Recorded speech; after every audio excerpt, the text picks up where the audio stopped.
So I was just talking to myself like a moron for 15 minutes.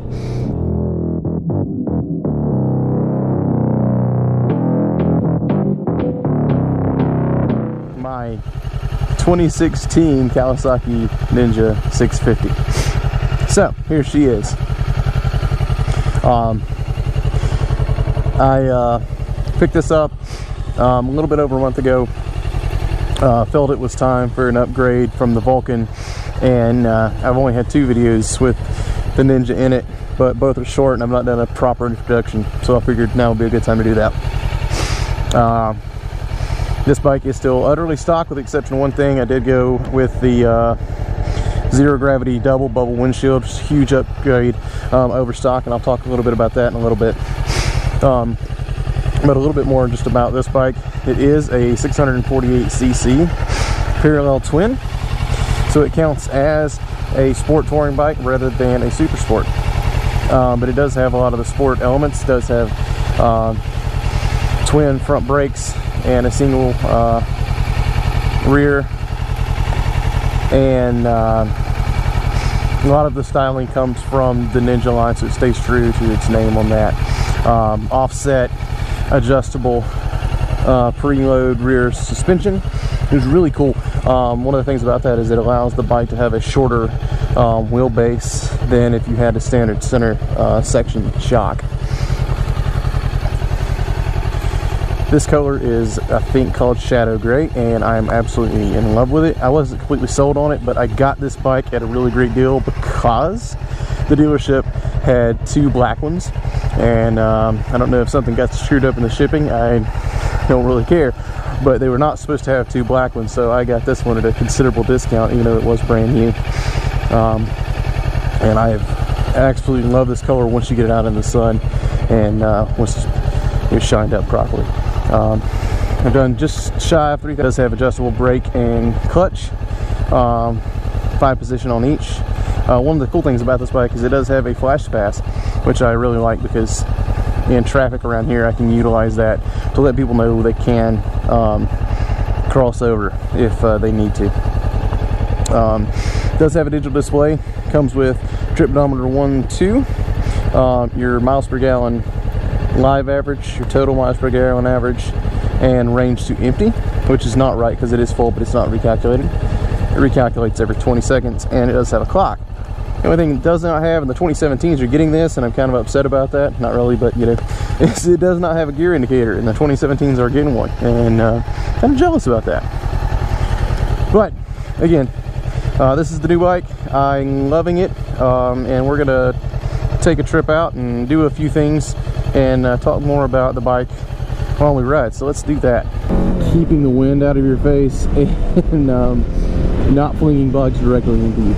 All 3 positions were equally horrible, and you either got bugs like at the lower third of your visor, in the direct middle of your visor, or right at your eye. With this, the zero gravity, it creates a tunnel of air that definitely helps out with the bugs. I've noticed a massive cut down on how often I have to clean my shield, and it just does make for a more comfortable riding experience. If I do hunker down, I can almost completely hide behind it, which is great.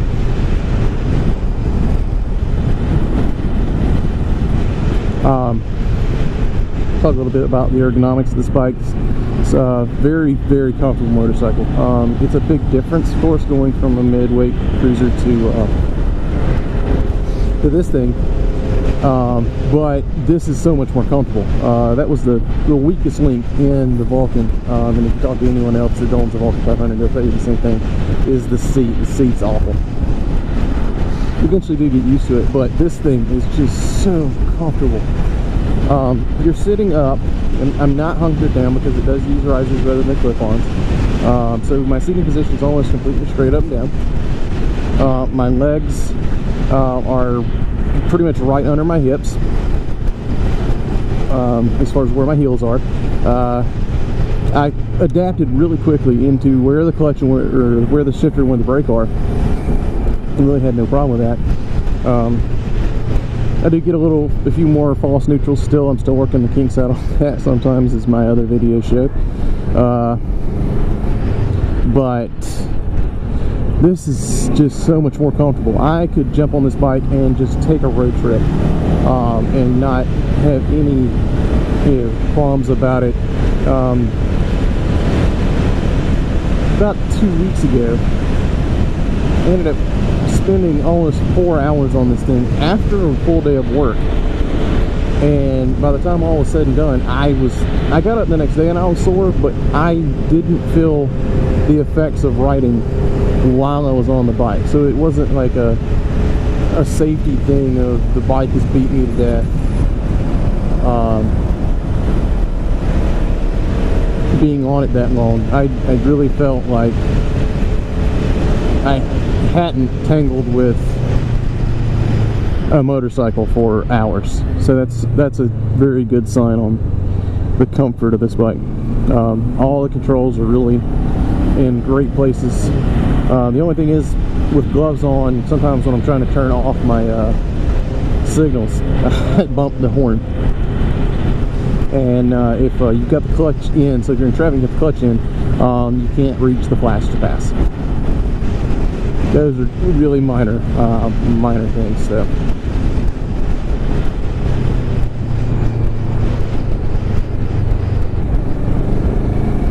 Again, everything is still stock about this bike. I've not upgraded anything. So you're gonna get a taste of its performance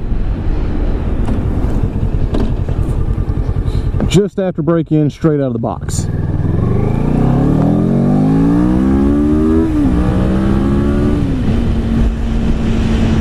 So that wasn't a true 0 to 60, but it was a fairly good indication. The bike is really light with the hands once it's moving. Now, one thing I'll say, and some of the other reviews I've seen on this definitely verify it, so it's not just anecdotal. This bike feels a little heavy when you're not moving, like pushing it around, backing it out of the parking place, those sorts of things. However, once you're moving, this bike is very light at the hands. Really clickable, despite being bars instead of clip-ons. Thing is just, again, while still maintaining a lot of comfort.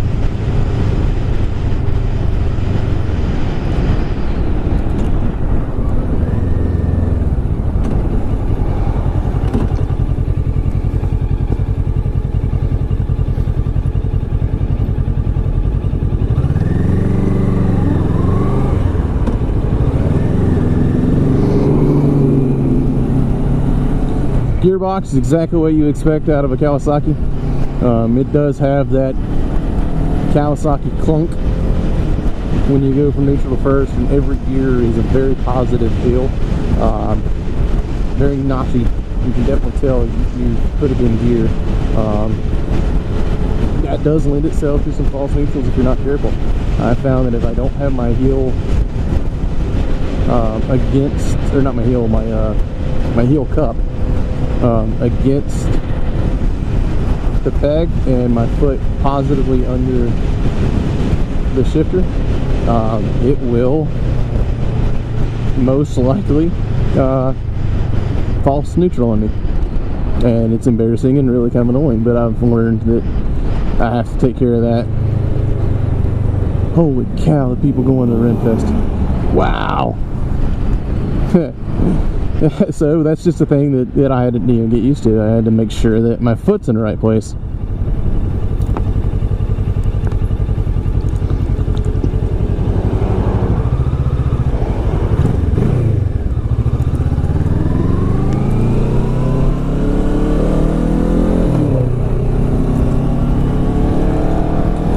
Honestly, kind of thought I just did it. I'm glad I didn't. We had enough of that already. Yesterday's video showed that.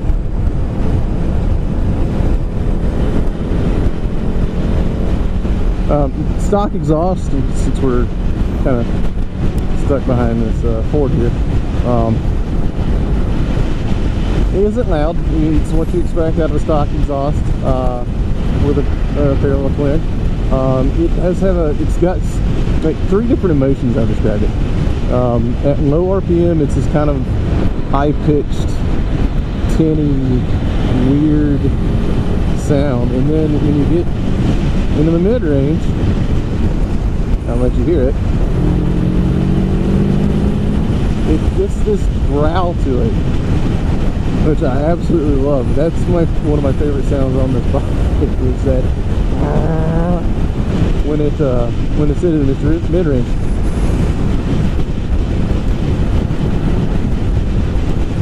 That's when you really kind of think, I am much stronger than my 2-cylinder say. Happy little motorcycle.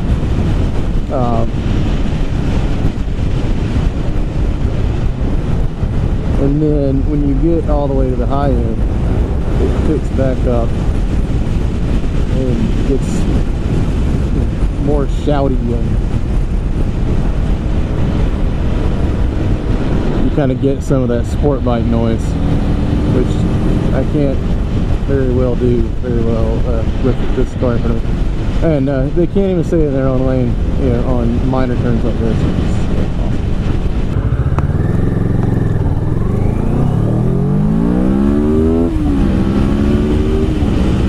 There's a good 0 to 60 for you.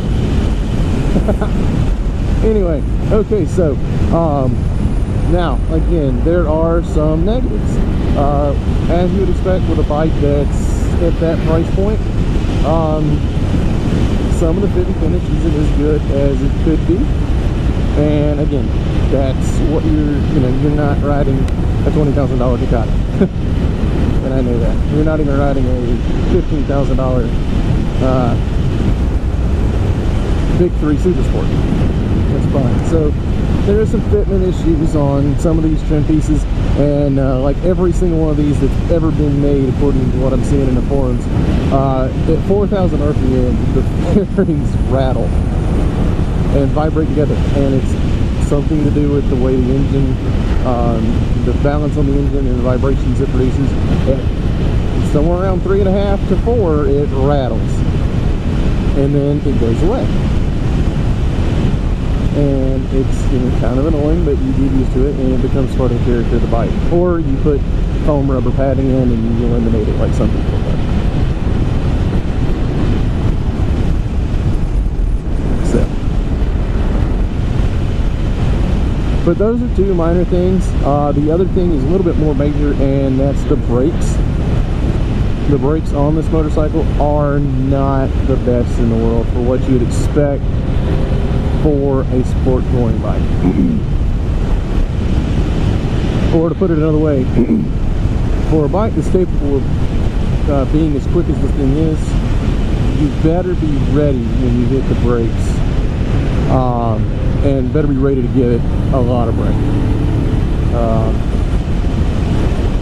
They just do have a sponginess to them, and it's just, again, something about the way it's been designed. And so it takes a lot of brake to bring her down. A lot more than you would expect anyway.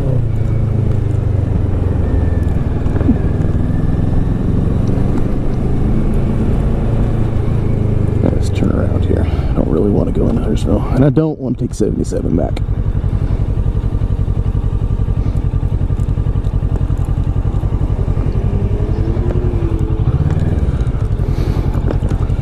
A dirty look from that lady, even though I was not at all in her way.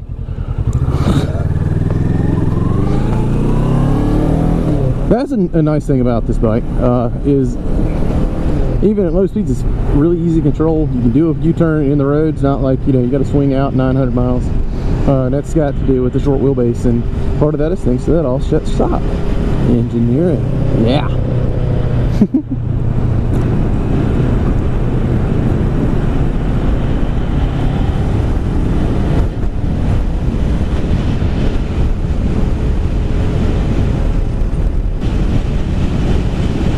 So, thanks for watching. I'm just going to play around for the remainder of this ride, pick up some additional footage, And yeah, like, comment, and please subscribe. God, I don't have any subscribers.